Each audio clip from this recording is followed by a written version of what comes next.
ಒಂದು ವಾರ ಆದ್ಮೇಲೆ ಬೆಂಗಳೂರಿಗೆ ಆಗಮಿಸಿರುವಂತಹ ಬಿಜೆಪಿಯ ರಾಜ್ಯಾಧ್ಯಕ್ಷ BS ಯಡಿಯೂರಪ್ಪನವರು ಹೇಳಿಕೆ ಕೊಡ್ತಿದ್ದಾರೆ. ಮುಂದಿನ ಲೋಕಸಭಾ ಚುನಾವಣೆ ಇದೆ, ಹಾಗಾಗಿ ನಾವೆಲ್ಲ 104 ಜನ ಶಾಸಕರೇನಿದ್ದೀವಿ, ಎಲ್ಲರೂ ಕೂಡ ಒಟ್ಟಾಗಿ ಸ್ಟ್ರಾಟಜಿ ರೂಪಿಸೋದಕ್ಕೆ ಹರಿಯಾಣದ ಗುರುಗ್ರಾಮದಲ್ಲಿ ಇದ್ದೀವಿ. ಹಾಗಾಗಿ ಅವರೆಲ್ಲರೂ ಕೂಡ ನಾವೆಲ್ಲರೂ ಕೂಡ ಅಲ್ಲಿ ಚರ್ಚೆ ಮಾಡ್ತಿದ್ದೀವಿ ಅಂತ ಆಪರೇಷನ್ ಕಮಲ ಅಂಥದ್ದೇನೂ ಇಲ್ಲ ಅನ್ನೋದು ಮಾತನ್ನು ಇದೀಗ ಸ್ವತಃ ಮಾನ್ಯ ಬಿಜೆಪಿಯ ರಾಜ್ಯಾಧ್ಯಕ್ಷರಾದ BS ಯಡಿಯೂರಪ್ಪನವರು ಸ್ಪಷ್ಟನೆ ಕೊಟ್ಟಿದ್ದಾರೆ. ಬೆಂಗಳೂರಿಗೆ ಇವತ್ತು ಸಂಜೆ ಬಿಜೆಪಿ ಶಾಸಕರಾಗಿದ್ದರೆ ವಾಪಸ್ ಆಗ್ತಾರೆ ಅನ್ನೋ ಸುದ್ದಿ ಇದೆ. ಈ ಕ್ಷಣ ಅದ್ರ ಬಗ್ಗೆ ಕನ್ಫರ್ಮೇಷನ್ ಗೊತ್ತಾಗಬೇಕು ಅಷ್ಟೇ. ಲೋಕಸಭಾ ಚುನಾವಣೆ ಚರ್ಚೆಗೋಸ್ಕರ ಎಲ್ಲ ಶಾಸಕರು ಕೂಡ ಗುರುಗ್ರಾಮದಲ್ಲಿ ಇದ್ದೀವಿ ಅಂತ ಮಾತುಗಳನ್ನು ಬಿಜೆಪಿ ರಾಜ್ಯಾಧ್ಯಕ್ಷರು ಹೇಳಿದರು. ಕಾಂಗ್ರೆಸ್ ನಾಯಕರು ಇವತ್ತು ಸಂವಿಧಾನದ ಬಗ್ಗೆ ಮಾತನಾಡ್ತಾರೆ, ಆದರೆ ಇವರುಗಳು ಸಂವಿಧಾನದ ಜೊತೆ 1960ರಿಂದ ಹೇಗೆ ಚೆಲ್ಲಾಟ ಆಡಿದ್ರು ಮತ್ತು ಆರ್ಟಿಕಲ್ 350 ಹೇಗೆ ದುರುಪಯೋಗ ಪಡಿಸ್ಕೊಂಡ್ರು ಅಂತ ಜಗತ್ತಿಗೆ ಗೊತ್ತಿದೆ. ನಮ್ಮ ಶಾಸಕರನ್ನ ಒಟ್ಟಾಗಿ ಸೇರಿಸಿದ್ರೆ ಇವ್ರಿಗೆ ಭಯ ಅನ್ನೋದು ನನಗೆ ಅರ್ಥ ಆಗ್ತಿಲ್ಲ. ಕಾಂಗ್ರೆಸ್ನಲ್ಲಿ JDSನಲ್ಲಿ ಒಳಜಗಳ ಕೈಮೀರಿ ಹೋಗ್ತಾ ಇದೆ. ಅವರ ಕಚ್ಚಾಟವನ್ನು ಮುಚ್ಚಿಕೊಳ್ಳೋದಕ್ಕೋಸ್ಕರ BJP ಮೇಲೆ ಗೂಬೆ ಕೂರಿಸುವಂಥ ಪ್ರಯತ್ನವನ್ನು ಮಾಡಬಾರ್ದು. ಇದರಿಂದ ನಮಗೇನು ಲಾಭ ಆಗಲ್ಲ. SM ಕೃಷ್ಣ ಸರ್ಕಾರ ಇದ್ದಾಗ ಮಹಾರಾಷ್ಟ್ರದ ಶಾಸಕರನ್ನು ತಂದು ಮೈಸೂರಿನಲ್ಲಿ ರೆಸಾರ್ಟ್ನಲ್ಲಿಟ್ಟಾಗ ಖರ್ಗೆ ಅವರ ಪ್ರಜಾಪ್ರಭುತ್ವ ಎಲ್ಲಿ ಹೋಗಿತ್ತು. ಇತ್ತೀಚೆಗೆ ಗುಜರಾತ್ನ ತಮ್ಮದೇ ಆದ ಶಾಸಕರುಗಳು ಒತ್ತಾಡುಗಳಾಗಿ ಬೆಂಗಳೂರಿನ ರೆಸಾರ್ಟ್ನಲ್ಲಿ ಇಟ್ಟಾಗ ಅವರ ಪ್ರಜಾಪ್ರಭುತ್ವ ಎಲ್ಲಿ ಹೋಗಿತ್ತು. ನಾವು ಒಟ್ಟಾಗಿದ್ದರೆ ಇವರಿಗೆ ಯಾಕೆ ಭಯ ಅನ್ನೋದು ನನಗೆ ಅರ್ಥ ಆಗದಿರೋ ಸಂಗತಿ. ಕಾಂಗ್ರೆಸ್ ನಾಯಕ ಸಿದ್ದರಾಮಯ್ಯನವರು ಎಲೆಬಿಲ್ಲದ ನಾಲಿಗೆ ಯಾವ ರೀತಿಯಾದರೂ ಮಾತಾಡುವುದು ತಿಳ್ಕೊಂಡಿದ್ದಾರೆ. ಚಾಮುಂಡೇಶ್ವರಿ ಜನ ಅವ್ರಿಗೆ ಪಾಠ ಕಲಿಸಿದ ಮೇಲೂ ಸಹ ಅವ್ರ ಪಾಠವನ್ನು ಕಲಿತಿಲ್ಲ. ಸಿದ್ದರಾಮಯ್ಯನ ನೆನಪಿಸ್ಕೊಳ್ಬೇಕು. ರಾಜ್ಯದ ಇತಿಹಾಸದಲ್ಲಿ ಯಾವುದೇ ಒಬ್ಬ ಮುಖ್ಯಮಂತ್ರಿ 36,000 ಮತಗಳದಿಂದ ಸೋತಂಥ ಉದಾಹರಣೆಗಳಿಲ್ಲ. ಇದು ರಾಜ್ಯದ ಜನತೆಯ ಆಕ್ರೋಶ ಚಾಮುಂಡೇಶ್ವರಿ ಜನತೆ ಎತ್ತಿ ತೋರಿಸಿದ್ದಾರೆ. ಇನ್ನು ದೇವೇಗೌಡರು ಪ್ರಜಾಪ್ರಭುತ್ವ ಬಗ್ಗೆ ಮಾತನಾಡಿಸೋಕ್ಕೆ ಹೇಗೆ ನಡ್ಕೊಂಡ್ರು, ಇವರಂಥ ಸಮಯ ಸಾಧಕ ರಾಜಕಾರಣಿ ರಾಜ್ಯದ ಇತಿಹಾಸದಲ್ಲಿ ಇನ್ನೊಬ್ಬರಿಲ್ಲ. ಇವರ ಪ್ರಜಾಪ್ರಭುತ್ವ ಪ್ರೇಮ ಸಿದ್ಧಾಂತ ತತ್ವ ಹೇಳಿಕೆ ಹೊರಟ್ರೆ ಇಡೀ ದಿನ ಸಾಕಾಗೋದಿಲ್ಲ. ಇವರೆಲ್ಲ ಹೋರಾಟ ಸತ್ವ ಸಿದ್ಧಾಂತಗಳು ತಮ್ಮ ಮತ್ತು ತಮ್ಮ ಕುಟುಂಬದ ರಾಜಕೀಯ ಹಿತ ಕಾಪಾಡೋದಕ್ಕೆ ಮಾತ್ರ ಸೀಮಿತವಾಗಿದೆ. ದೇವೇಗೌಡರು ಯೂಸ್ ಆ್ಯಂಡ್ ಥ್ರೋ ಪಾಲಿಸಿ ಇಡೀ ರಾಜ್ಯದ ಜನತೆಗೆ ಗೊತ್ತಿದೆ. ನಾನು ಕೇಳೋದು ಇಷ್ಟೇ, ಖರ್ಗೆ ಅವರಿಗೆ ಮುಖ್ಯಮಂತ್ರಿ ಪಟ್ಟ ತಪ್ಪಿಸಿ ಧರ್ಮಸಿಂಗ್ ಜೊತೆ ಸೇರಿ 2004ರಲ್ಲಿ ಸಮ್ಮಿಶ್ರ ಸರ್ಕಾರ ರಚಿಸಿದ ಯಾವ ತತ್ವದ ಆಧಾರದ ಮೇಲೆ ಅನ್ನೋದನ್ನು ದೇವೇಗೌಡರು ಹೇಳಬೇಕಾಗುತ್ತೆ.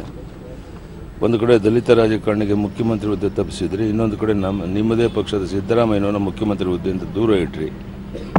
ಕೊನೆಯದಾಗಿ ನಾನು ಹೇಳೋದೇನೆಂದರೆ JDS ಮತ್ತು ಕಾಂಗ್ರೆಸ್ ಉಳುಕುಗಳನ್ನು ಒಳಜಗಳನ್ನು ಮತ್ತು ಸಮ್ಮಿಶ್ರ ಸರ್ಕಾರದ ವೈಫಲ್ಯಗಳನ್ನು ಮುಚ್ಚಿಕೊಳ್ಳೋದಕ್ಕೆ ಈ ರೀತಿಯ BJP ಮೇಲೆ ಗೂಬೆ ಕೂರಿಸುವಂಥ ಕೆಲಸವನ್ನು ನಿಲ್ಲಿಸಬೇಕು. 156 ತಾಲೂಕಲ್ಲಿ ಭೀಕರ ಬರಗಾಲ ಇದೆ. ಏನು ಮಾಡ್ತಾ ಇದ್ದೀರಾ? ಮುಖ್ಯಮಂತ್ರಿ ಶಾಸಕರು ಮಂತ್ರಿಗಳು ಯಾರು ಪ್ರವಾಸ ಮಾಡ್ತಾ ಇದ್ದಾರೆ? ಬರಗಾಲ ಇರಬೇಕಾದ್ರೆ ರೆಸಾರ್ಟ್ನಲ್ಲಿದ್ದಾರೆ ಅಂತ ದೇವೇಗೌಡರು ಹೇಳುವಂಥದ್ದು. ಇವತ್ತು ನಿಮ್ಮ ಮಗ ಮುಖ್ಯಮಂತ್ರಿ ಬರಗಾಲವನ್ನು ಎದುರಿಸೋದಕ್ಕೆ ಏನು ಕಾರ್ಯಕ್ರಮ ಕೈಗೊಂಡಿದ್ದಾರೆ? ಜನ ಸಂಕಷ್ಟದಲ್ಲಿದ್ದಾರೆ, ಆತ್ಮಹತ್ಯೆಗಳು ಮುಂದುವರಿತಾ ಇದೆ, ರೈತನ ಸಂಕಷ್ಟ ಕೇಳೋರಿಲ್ಲ, ಉದ್ಯೋಗ ಇಲ್ಲದೇ ಎಲ್ಲ ಗುಳೆ ಹೋಗ್ತಾ ಇದ್ದಾರೆ, ಜಾನುವಾರುಗಳ ಮೇವಿಲ್ಲ, ಕಸಾಯಿಖಾನೆಗೆ ಜಾನುವಾರುಗಳು ಹೋಗ್ತಾ ಇದೆ. ಇಂಥ ದಾರುಣ ಸ್ಥಿತಿ ಇರಬೇಕಾದ್ರೆ ತಮ್ಮ ಕರ್ತವ್ಯನ ಅಧಿಕಾರದಲ್ಲಿ ಇಟ್ಕೊಂಡು ಮಾಡ್ದೇ ಭಾರತೀಯ ಜನತಾ ಪಾರ್ಟಿ ಮೇಲೆ ಗೂಬೆ ಕೂರಿಸುವಂಥ ಕೆಲಸವನ್ನು ಏನು ಮಾಡ್ತಿದ್ದೀರಾ? ಇದರಿಂದ ನಿಮಗೇನು ಲಾಭ ಆಗೋದಿಲ್ಲ.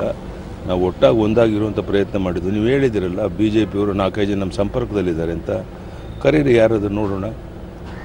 ನಿಮ್ಮವ್ರು ಯಾರೋ ಶಾಸಕರು ಬಾಂಬೆಗೆ ಹೋಗಿದ್ರೆ ಅಥವಾ ಡೆಲ್ಲಿಗೆ ಹೋಗಿದ್ರೆ ನನಗೇನು ಸಂಬಂಧ ಏನಿದೆ? ನಿಮ್ಮ ಶಾಸಕರನ್ನ ಬಿಗಿಯಾಗಿ ಇಟ್ಕೊಳ್ಳುವಂಥ ಕೆಲಸ ಕಾಂಗ್ರೆಸ್ JDS ನಿಮ್ಮ ಕರ್ತವ್ಯ. ನಮ್ಮ ಸಂಪರ್ಕದಲ್ಲಿ ಇಲ್ಲ ರೀ, ನಾನು ಹೇಳ್ತಾ ಇದ್ದೀನಲ್ಲ. ಅರೆ ನಾವು ಯಾರು ಎಲ್ಲಿ ಹೋಗ್ತೀವಿ ಅನ್ನೋದನ್ನು ಕೇಳೋಕೆ ಅವ್ರು ಯಾರು? ನಿಮ್ಮ ಶಾಸಕನ ಬಂದೋಬಸ್ತಲ್ಲಿ ಇಟ್ಕೊಳ್ಳೋಂಥ ಕೆಲಸ ನೀವು ಮಾಡಿ, ನಮ್ಮ ಮೇಲೆ ಗೋಬೆ ಕೂರಿಸ್ತೀರಾ? ನಿಮ್ಮ ಜವಾಬ್ದಾರಿಯಿಂದ ಅದನ್ನು ನಾಳೆ ಶಾಸಕಾಂಗ ಪಕ್ಷದ ಸಭೆ ಕರೆದಿದ್ದಾರಲ್ವ, ತುರ್ತು ಸಭೆ.